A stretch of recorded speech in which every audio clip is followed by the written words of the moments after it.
नमस्कार, मैं डॉक्टर अभिषेक पाठक। मैं प्रोफेसर इन एचओडी साइकेट्री है। आज हम लोग बात करेंगे मिर्गी के बारे में। सबसे पहली बात, मिर्गी और दौरे में अंतर क्या है। मिर्गी, जिसे हम मेडिकल टर्मिनोलॉजी में एपिलेप्सी भी बोलते हैं, और दौरा मतलब सीजर।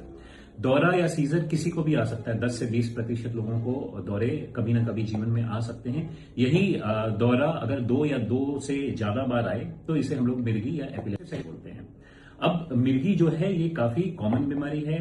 हर 100 में से एक इंसान में पाई जाती है, और भारतवर्ष में करीब 1% लोगों में मिर्गी देखने को मिलती है। और मिर्गी है ये किसी भी आयु वर्ग में हो सकती है। बच्चों में भी पाई जा सकती है, बड़ों में भी पाई जा सकती है, वृद्धावस्था में भी पाई जा सकती है। ज्यादातर ये छोटे बच्चों में और वृद्धावस्था में पाई जाती है। इसको हम लोग बाइमॉडल पीक डिस्ट्रिक्ट भी बोलते हैं। मिर्गी किसी भी जेंडर में हो सकती है, पुरुष को, स्त्री को, पर जनरली स्त्रियां जो हैं, फीमेल्स हैं, वो स्टिग्मा के कारण, क्योंकि मिर्गी के साथ इतनी स्टिग्मा अटैच्ड है, जनरली लोग बताते नहीं है अपनी बीमारी के बारे में। लेकिन ये किसी भी जेंडर में मिल सकती है। तो ये मिर्गी एक्चुअली होती क्या है।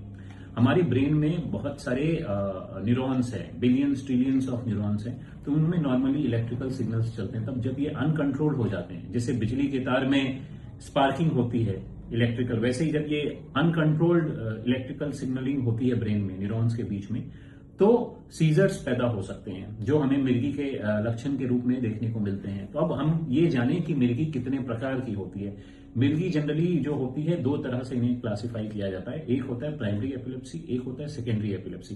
प्राइमरी एपिलेप्सी मतलब कोई भी कॉज नहीं। 60 से 70% केसेस में हमें कोई कारण नहीं मिलता है मिर्गी का। और बाकी के केस जो सेकेंडरी एपिलेप्सी बोलते हैं, उसमें बहुत सारे कारण हो सकते हैं। जैसे बच्चों में बर्थ के समय बर्थ एस्फिक्सिया जिसको बोलते हैं, कि अगर कोई प्रॉब्लम हुई जिसके कारण ब्रेन में ऑक्सीजन नहीं पहुंच पाया, बच्चा तुरंत नहीं रोया, ब्रेन में ऑक्सीजन नहीं पहुंचा, तो एक कंडीशन हो जाती है हाइपोक्सिक इश्केमिक एन्केफेलोपैथी। उसके कारण सीजर्स हो सकते हैं। या बहुत सारे कंजेनिटल मैलफॉर्मेशंस होते हैं, जन्मजात विकृतियां होती हैं, जिनके कारण बच्चों में सीजर्स आ सकते हैं। या नवजात शिशु में कोई संक्रमण हो जाए ब्रेन में, ब्रेन की टीबी हो जाए या मस्तिष्क ज्वर हो जाए, तो सीजर्स आ सकते हैं।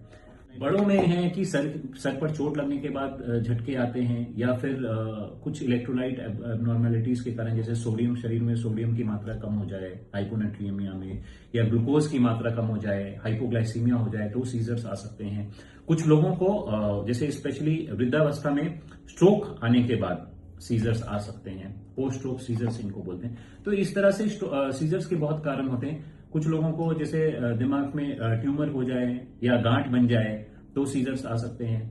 इंडिया में तो, इंडिया एक डेवलपिंग कंट्री है, इसमें बहुत कॉमन कॉज है ट्यूबरक्लोसिस। ब्रेन में अगर टीबी हो जाए, ट्यूबरक्लोमा बन जाए, तो सीजर्स आते हैं। या फिर एक बीमारी होती है न्यूरोसिस्टिक सर्कोसिस। ये जैसे सब्जियां अगर सही से धुल कर ना खाई जाए, तो टेप वॉर्म क्या होता है, पेट में चला जाता है और फिर वो ब्रेन में चला जाता है। तो ये न्यूरोसिस्टिक सर्कोसिस के कारण भी सीजर्स आते हैं।